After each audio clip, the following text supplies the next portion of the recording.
اس لیے جتنی زندگی مقصد پر ہوگی اتنے آپس کی اجتماعیت بھی ہوگی.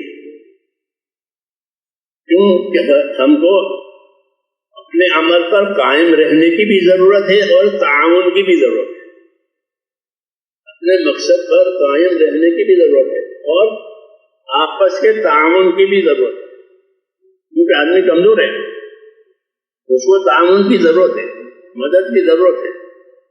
اللہ تبارک و تعالیٰ نے مقصد کو ایک ہی بنا دیا اور ایک مقصد بنا کر کے کہا کہ سب اسی مقصد کے تحت میں زندگی گزاریں اور ایک دوسرے کے معاون بنے.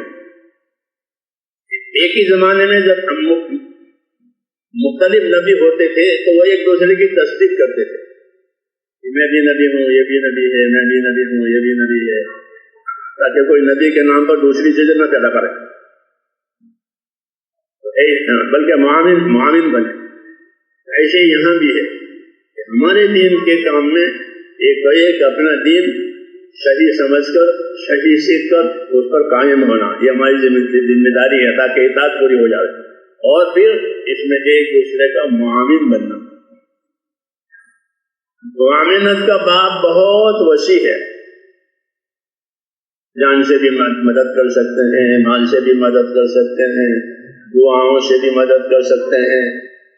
تو حکم ملا ہے ہم کو کہ ایک دوسرے کے معاون بنو. اس بات میں خیر کے کام میں حق بات میں معاون بنے، چاہے کوئی بھی ہو، تاکہ حق کو پانی ملے. اس لیے کہ حق پر قائم رہنا یہ تو اطاعت کی وجہ سے ضروری ہے، اور پھر اس اطاعت میں اجتماعیت آوے، اس لیے اس کام میں ایک دوسرے کی معاونت کرنی ہے. اللہ نے حکم دیا ہے کہ خیر کے کاموں میں ایک دوسرے کے معاون بنو. ہاں کوئی بات فساد کی ہے اس میں معاونت نہ کرو.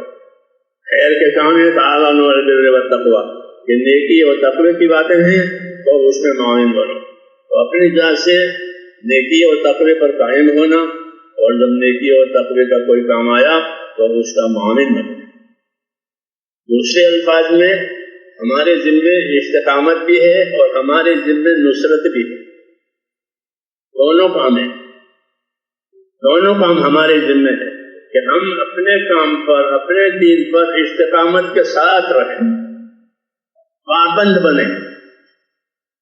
یہ پابندی کے بغیر کام کی حفاظت بھی نہیں ہوگی اور پابندی کے بغیر کام کرنے والے کی ترقی بھی نہیں ہوگی. کام کی حفاظت کے لیے پابند ہونا ضروری ہے تاکہ اس کام کا وجود رہے، اس کام کا وجود رہے. جیسے نماز باجماعت پڑھنے کا حکم ہے، تو جماعت سے نماز نہیں پڑھیں گے تو نماز کا وجود نہیں اٹھے.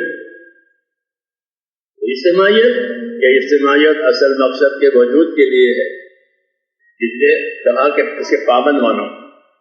ایک استقامت یہ ہمارے ذمے ہے کہ اپنے دین پر، اپنے دین کے کاموں پر استقامت کے ساتھ رہیں.